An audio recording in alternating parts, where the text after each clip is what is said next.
तो हमें ऐसी लीडर चुनना है जो पार्लियामेंट में हमारे किशनगंज की आवाज़ को बुलंद कर सके और दहाड़ सके। ऐसे लीडर को हमें चुनना है। अच्छा, मैं दहाड़ सके, कहीं ना कहीं आप खुलकर बोलना नहीं चाहते हैं, पर आपका जो आपने जो कहा कि हम उसका फैन हैं, उसका हम चाहने वाले हैं, उधर ही हैं। नहीं ना, अभी अभी अभी मैं नहीं बोलूँगा, समझने वाले समझ गए होंगे।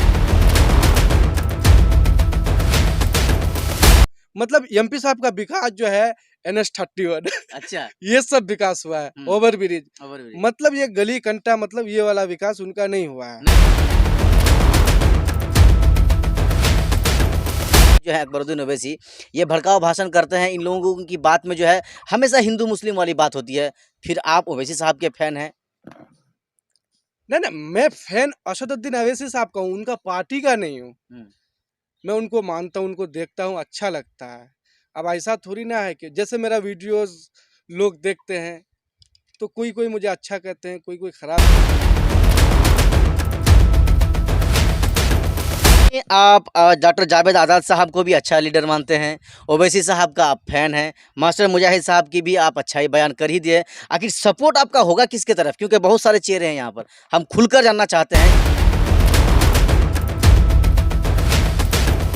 हम आपके क्षेत्र के, आपके जो आसपास का इलाका है, डॉक्टर जावेद आज़ाद साहब का हम विकास के बारे में जानना चाहेंगे। कहीं कोई रोड का या कहीं पुल पुलिया का कोई शिलान्यास डॉक्टर जावेद आज़ाद साहब के नाम का? कुछ नहीं, कुछ नहीं। मैं तो पहले ही आपको बोल दिया कि NH-31 का विकास हो रहा है और जितना अभी बड़ा बड़ा पुल पुलिया है वो सब का विकास हो रहा है। गांव मोहल्ला में कुछ थोड़ी ना विकास हो रहा है।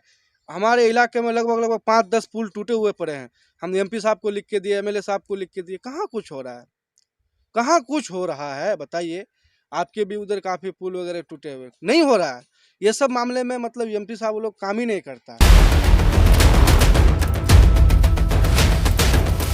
पहले के ज़माने में जो लोग थे, मतलब पहले के ज़माने के जो लोग थे, वो अभी तक कांग्रेस को सपोर्ट करते हैं।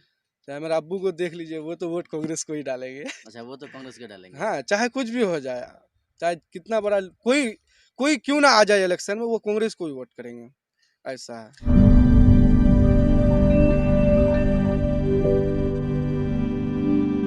जय हिंद दोस्तों, मैं मोहम्मद असरारुल हक सद्दाम हुसैन और आप देख रहे हैं द असरारुल। 2024 लोकसभा का चुनाव आहिस्ता आहिस्ता करीब आता जा रहा है।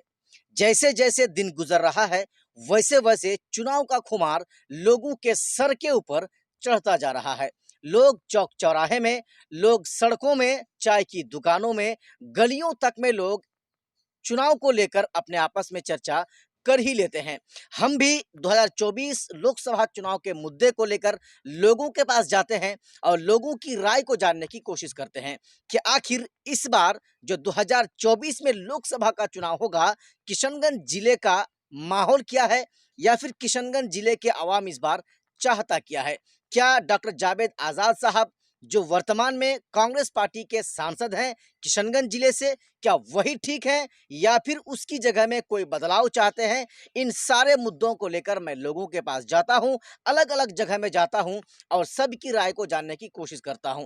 आज मैं यहां लिलिया में हूं और यहां पर जिस शख्स को आप हमारे स्क्रीन पर देख रहे हैं, ये किसी तारीफ के मोहताज नहीं है। आप अच्छी तरह से जानते हैं, यह शख्स सीमांचल मुखिया के नाम से मशहूर व मारूफ है। फैन फॉलोइंग की अगर बात की जाए तो तकरीबन इनके दो पेज को मिलाकर 1 लाख से भी ज़्यादा इनका फैन फॉलोइंग है। आज हम इनके पास पहुंचे हैं और इनसे हम जानने की कोशिश करेंगे कि इनकी जो लोकप्रियता है, इनके जो इतने चाहने वाले हैं, आखिर इनके साथ इनके चाहने वालों का जो समर्थन होगा, इस बार किस पार्टी के किस उम्मीदवार की तरफ होगा या किस उम्मीदवार को ये अगला MP बनाना चाहेंगे। सबसे पहले परवेज आलम जी, आपका बहुत बहुत स्वागत है हमारे इस चैनल में। जी जी, बहुत बहुत शुक्रिया दासाउल साहब, आपका भी वेलकम है। अब हम आपको इस सवाल के साथ आपसे बात करना शुरू करेंगे कि आप आने वाला 2024 लोकसभा इलेक्शन में किशनगंज का अगला MP किसको बनाना चाहेंगे? देखिए, जो बेहतर जी। विकास करे, लोगों के बीच में जाए, वो ठीक है। अब तो हम डायरेक्ट नहीं कह सकते हैं कि भाई ये जीत सकता है। देखिए, माहौल के हिसाब से अभी देश में जो हालात है, उनके हिसाब से बेहतर लीडर हमारे किशनगंज जिले में होनी चाहिए। डॉक्टर जावेद आज़ाद साहब बेहतर लीडर नहीं है? है क्यों नहीं है? मेरे नज़र में अच्छे लीडर हैं। मुझे जानकारी है कि वो कहाँ तक विकास किया है और पार्लियामेंट में कितना आवाज़ उठाता है हमारे सीमांचल के लिए। मैं ये जानता हूँ कि वो अच्छे लीडर हैं और भी अदरवाइज़ जितने भी लीडर हैं वो सभी मतलब हमारे सीमांचल के लिए आवाज़ उठाते हैं। मैं ये नहीं कहूँगा कि मतलब आवाज़ नहीं उठाते हैं। अख्तर साहब भी उठाते हैं, मास्टर साहब भी उठाते हैं और जितने भी अदरवाइज़ नेता हैं सब कोई उठाते हैं। अच्छा, आवाज़ तो सब उठाते हैं, डॉक्टर जावेद आज़ाद साहब भी आवाज़ उठाते हैं पार्लियामेंट में, जिस तरह से आपने कहा। लेकिन आपने अपनी ही बात में ये कहा कि विकास होना चाहिए, लोगों के साथ आकर मिलना चाहिए, ऐसा शख्स होना चाहिए। जी। क्या जावेद साहब आते नहीं हैं लोगों से मिलने के लिए? देखिए उनको टाइम कहाँ मिलता है, वो तो दिल्ली में रहता है। अच्छा, खिंचाव। दिल्ली में रहने की वजह से जो है लोगों से मुलाकात नहीं हो पाती है। हुँ, अब किसान जिला कोई छोटा-मोटा थोड़ी ना जी, मतलब ये है, जिला। जिला है, बहुत बड़ा जिला है तो इसी वजह से मतलब सबसे मिलना-जुलना मतलब कम होता है। जब भी इलाके में रहता है तो मेरे ख़्याल से मैं उनका पोस्ट वग़ैरह देखते रहता हूँ, वो मतलब कहीं न कहीं जाते हैं, घर में बैठे नहीं रहते हैं। घर में बैठे रह जाते हैं। हुँ। चलिए, कुछ लोगों का ये भी कहना है कि सांसद साहब आते ही नहीं हैं, क्षेत्र भ्रमण कर ही नहीं रहे हैं, उसकी तरफ से कोई विकास भी नहीं किया जा रहा है। इस बात को लेकर आप क्या कहना चाहेंगे? देखिए, ये तो गलत है, ये विकास होनी चाहिए। जैसे मैं ही अपने पंचायत के बारे में बोलूँगा तो मतलब कहीं न कहीं एमपी साहब द्वारा कुछ विकास नहीं हुआ है, जो मेरे ख़्याल से है। अच्छा, मैं खुद वीडियो बनाया हूँ। जी। जी, तो लेकिन मतलब विकास होता ही नहीं है। हाँ, कहीं-कहीं फिर ऐसा विकास हुआ है कि मतलब एमपी साहब का विकास जो है एनएच 31 अच्छा, ये सब विकास हुआ है, हुँ, ओवरब्रिज। ओवरब्रिज मतलब ये गली-कंटा मतलब ये वाला विकास उनका नहीं हुआ है, नहीं हुआ है। नहीं तो हुआ है। आप कह भी रहे हैं कि हमारी पंचायत में एमपी साहब की तरफ से कोई विकास नहीं हुआ है, कोई कार्य नहीं हुआ है। तो जी। क्यों ना उसकी जगह में किसी दूसरा चेहरा को बदल देते हैं, जो कार्य करने वाला है। आपने खुद कहा कि काम होना चाहिए। देखिए, अगर दूसरे को जिताएँगे तो क्या पता वो भी ऐसे ही करे, हुँ, वो भी एनएच 31 बनाने में लगे रहे। हुँ, तो हमें सोच समझ कर इस बार वोट डालना है, हुँ। जो हमारे सीमांचल के लिए अच्छा कर सके, आवाज़ बुलंद कर सके। मैं ये नहीं कहूँगा कि डॉक्टर साहब को आप बदलवाइए, मुझे कहने का अधिकार नहीं है। अब पब्लिक ज आपका अपना जो वोट है, उसका तो आपको देने का अधिकार है। हाँ जी, बेशक अधिकार है। किसको देंगे इस बार? जी, अभी मैं कुछ नहीं कह सकता। अच्छा, कुछ नहीं कर सकते हैं। जी, जब आपका जब आपका वक़्त आएँगे तो इंशाअल्लाह मैं खुल के बयान करूँगा हुँ, कि मुझे किसे समर्थन करना चाहिए। जितने भी मेरे फैन फॉलोअर्स हैं, मैं एक बार एक वीडियो बना के पोस्ट करूँगा कि इस बार किसे चुनने से बेहतर रहेगा या मैं किसे वोट करूँगा, आप लोग ज़रूर बताएँ। तो वो जिसे कहेंगे इंशाअल्लाह मैं उसको वोट करूँगा। चलिए, यहाँ असदुद्दीन ओवैसी साहब जो एमआईएम पार्टी है, वो कह रहे हैं कि हम मुसलमानों की आवाज़ बुलंद करते हैं, हम मुसलमानों का हमदर्द बन के किशनगंज आए हैं, आप लोग मुझे वोट कीजिए। क्या कहना चाहेंगे? देखिए, उनका भी कहना ठीक है, मुसलमानों के लिए वो अच्छे लीडर है, मैं भी उनका फ़ैन हूँ, ऐसा बात नहीं है। अच्छा, फैन है लेकिन आप? हाँ, असदुद्दीन अवैसी का कौन फ़ैन नहीं है भाई? अच्छा, ऐसा है? जी, आप भी अच्छा, फ़ैन हैं। अच्छा। तो अच्छे लीडर है, हुँ, मुस्लिम समाज में जो हमारे हिंदुस्तान में एक ही वो शख्स है, हुँ, जो मतलब मुसलमानों के लिए बोलता है, हुँ, दलितों के लिए बोलता है और भी अदरवाइज़ कौम के लिए बोलता है, हुँ। तो अच्छे लगते हैं। कुछ लोग कहते हैं कि ओवैसी किशनगंज सीट जीत के क्या करेगा? अब मेरा भी ये कहना है कि 1-2 सीट लेके आप क्या करेंगे? अगर वो देखिए मेरे ख़्याल से अगर सपोज़ दैट अगर हमारे मास्टर साहब को किसान से टिकट ना मिले, वो अगर निर्दलीय में आए, तो फिर यहाँ अच्छा, मतलब दाल में कुछ काला है। जब मास्टर साहब की बात आई गई, तो चलिए अब हम चर्चा करते हैं। वो भी किशनगंज के अलग-अलग जगहों में जाते हैं, लोगों से मिलते हैं और 2024 लोकसभा के बारे में वो खास करके महागठबंधन का जो यहाँ पर उम्मीदवार है कांग्रेस का डॉक्टर जावेद आज़ाद साहब, उनके बारे में वो खुले तौर पर ये कहते हैं कि भाई किशनगंज का आप सर्वे करा लीजिए। ये सर्वे की बात माने वो क्यों कह रहे हैं? क्या वो चुनाव लड़ने की बात कर रहे हैं? वो टिकट अपने आप अपने लिए माँग रहे हैं या फिर इस सर्वे का आप क्या समझते हैं? क्यों सर्वे कराना चाहते हैं वो? जबकि डॉक्टर जावेद आज़ाद साहब एक अच्छे लीडर हैं और वर्तमान में सांसद भी हैं। अब देखिए भई हम भी मेहनत कर रहे हैं, आप भी मेहनत कर रहे हैं। वो चाहते हैं कि हमें टिकट मिल जाए तो ज़्यादा बेहतर होगा क्योंकि बदलाव मुमकिन है। जैसे पंचायत चुनाव में हर जगह बदलाव हुआ, अब कहीं न कहीं देख लीजिए हर जगह सरकार बदलाव हुआ। तो मास्टर साहब सोच रहे हैं कि अगर हमें टिकट मिल जाए तो कहीं इंशाअल्लाह बेहतर होगा सीमांचल के लिए और लोगों से काफ़ी लगाव है मास्टर साहब का और उन्होंने काफ़ी अच्छा काम किया है हमारे सीमांचल में। विदेश से कई लोगों को मतलब इंतकाल कर गए थे, मंगवाया और कहीं पे कुछ होता है तो वो फ़ौरन पहुँच जाते हैं। तो लोग मतलब उनको अच्छा कहते हैं और हम भी अच्छा कहते हैं। हम भी फ़ोन करते हैं तो उठाते हैं, बातचीत करते हैं। तो वही नेता अच्छे लगते हैं। खैर विकास के मामले में तो हम कह नहीं पाएंगे क्योंकि मेरा प्रखंड बहादुरगंज है। जी। हाँ। चलिए इस बीच में हम आपको एक और सवाल करना चाहेंगे कि कुछ लोगों का ये भी कहना है, खास करके जो बीजेपी पार्टी हैं या फिर जो एमआईएम के जो नहीं चाहने वाले हैं, उन लोगों का कहना है कि ओवैसी साहब और उसके भाई जो हैं अकबरुद्दीन ओवैसी, ये भड़काऊ भाषण करते हैं। इन लोगों की बात में जो है हमेशा हिंदू मुस्लिम वाली बात होती है। फिर आप ओवैसी साहब के फैन हैं? नहीं नहीं, मैं फैन असदुद्दीन अवैसी साहब का हूँ, उनका पार्टी का नहीं हूँ। मैं उनको मानता हूँ, उनको देखता हूँ, अच्छा लगता है।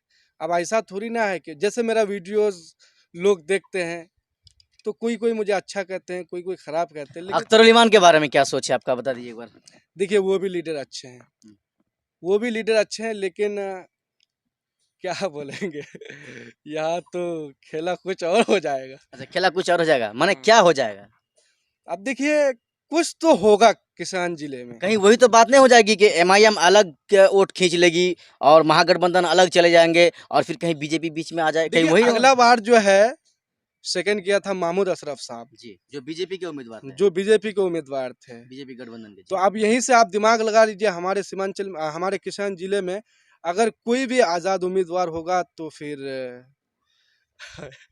सीट चला मुश्किल है। जाएगा, मुश्किल हो जाएगा। और आज़ाद उम्मीदवार में जो मास्टर मुजाहिद आलम साहब के जो चाहने वाले हैं, वो लोग ये कह रहे हैं कि अगर टिकट नहीं मिलता है हमें तो हम किसी पार्टी से आ जाएंगे या नहीं तो आज़ाद उम्मीदवार हो जाएंगे, तब तो फिर खेला गड़बड़ा सकता है। देखिए आज़ाद उम्मीदवार में थोड़ा टफ होगा इलेक्शन लड़ना, क्योंकि लोग पार्टी को छोड़ करके मतलब अदरवाइज किसी को देखिए, यहाँ कांग्रेस है, एमआईएम है, बीजेपी है, तो हमारे किसान जिले में सबसे ज़्यादा पकड़ जो है कांग्रेस और आरजेडी का है। तो लोग उनको छोड़ के मतलब उनको वोट नहीं देंगे ना, जो निर्दलीय से आएंगे, चाहे कोई भी शख्स हो। मैं मास्टर साहब का बात नहीं कर रहा हूँ। हाँ, टिकट फिर लेके आएंगे तो उन्हें कोई नहीं रोक सकते हैं। मास्टर साहब को। मास्टर साहब अगर टिकट से इलेक्शन लड़ेंगे तो मेरे ख्याल से सीट तय है, निकलना उनका सीट तय है। तय है। कहीं ना कहीं आप डॉक्टर जावेद आज़ाद साहब को भी अच्छा लीडर मानते हैं, ओवैसी साहब का आप फैन हैं, मास्टर मुजाहिद साहब की भी आप अच्छा ही बयान कर ही दिए। आखिर सपोर्ट आपका होगा किसके तरफ? क्योंकि बहुत सारे चेहरे हैं यहाँ पर, हम खुलकर जानना चाहते हैं क्योंकि आप पर बहुत सारे लोगों का डिपेंड है, आप पर डिपेंड करते हैं वो लोग कि आखिर मुखिया जी किधर।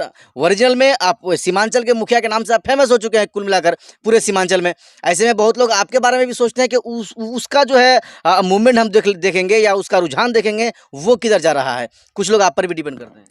देखिए मैं तो आपको पहले ही बोल दिया कि जब वक्त आएंगे तो मैं खुल के मतलब फील्ड करूंगा इलाके में कि मुझे किसका सपोर्ट करना चाहिए, और जो मतलब सीट निकाल सकेंगे मैं उसी का सपोर्ट करूंगा। ऐसा नहीं है कि मतलब मैं किसी का सपोर्ट कर दूंगा। अच्छा। जो जीतेंगे उसी को सपोर्ट करेंगे। हम आपके क्षेत्र के, आपके जो आसपास का इलाका है, डॉक्टर जावेद आज़ाद साहब का हम विकास के बारे में जानना चाहेंगे। कहीं कोई रोड का या कहीं पुल पुलिया का कोई शिलान्यास डॉक्टर जावेद आज़ाद साहब के नाम का? कुछ नहीं। कुछ नहीं। मैं तो पहले ही आपको बोल दिया कि NH-31 का विकास हो रहा है, और जितना भी बड़ा बड़ा पुल पुलिया है वो सब का विकास हो रहा है। गांव मोहल्ला में कुछ थोड़ी ना विकास हो रहा है। हमारे इलाके में लगभग लगभग 5-10 पुल टूटे हुए पड़े हैं। हम एमपी साहब को लिख के दिए, एमएलए साहब को लिख के दिए, कहाँ कुछ हो रहा है? कहाँ कुछ हो रहा है बताइए? आपके भी उधर काफी पुल वगैरह टूटे हुए, नहीं हो रहा है। ये सब मामले में मतलब एमपी साहब वो लोग काम ही नहीं करता। चलिए, जो कांग्रेस के जो चाहने वाले हैं, जो उसके कार्यकर्ता हैं, उन लोगों के ही अंदर से लोगों का कहना है कि इस बार चेहरा जो है कांग्रेस पार्टी की से बदलना चाहिए। इस बात पर आप क्या सोचते हैं? कहाँ तक आपकी सहमति है? देखिए अगर वो लोग कह रहे हैं तो फिर बदल देना चाहिए। अच्छा। बदल देना चाहिए भाई। हम्म। दूसरे आदमी को टिकट दिया जाए, उससे क्या आपत्ति है? वो इतने दिन तक राजनीति किए, और भी किसी को मौका मिलना चाहिए। आपको लग रहा है टिकट कटेगा उनका? नहीं नहीं, ये तो खैर नेवर, नेवर, कभी नहीं नहीं ना। कभी नहीं, हम्म। ऐसा हो ही नहीं सकता है। वर्तमान है पूरे बिहार में लौता सांसद है हम्म। डॉक्टर जावेद साहब हमारे किसान में कांग्रेस से, तो मेरे ख्याल से उनका टिकट नहीं कटेगा। आपने कहा कि एमआईएम का 1-2 सीट से एमआईएम क्या कर लेगी?